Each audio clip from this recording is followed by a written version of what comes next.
இந்த கவிதையை கேட்க செவி கொடுக்கும் அனைத்து உயர்ந்த உள்ளங்களுக்கும் என்னுடைய சிரம் தாழ்ந்த வணக்கத்தை தெரிவித்துக் கொள்கிறேன்.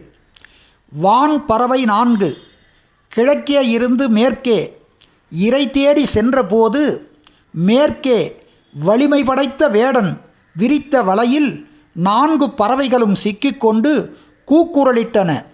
கூக்குரலை கேட்ட தாய்ப்பறவையோ தன் குஞ்சுகளை மீட்பதற்காக சென்றது.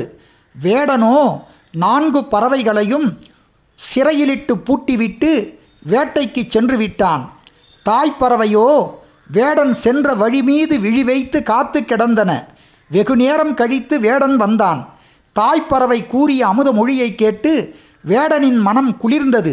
சிறையின் கதவு துறந்தது. தாயும் குஞ்சியும் கிழக்கே நோக்கி பறந்தன. நன்றி, வணக்கம்.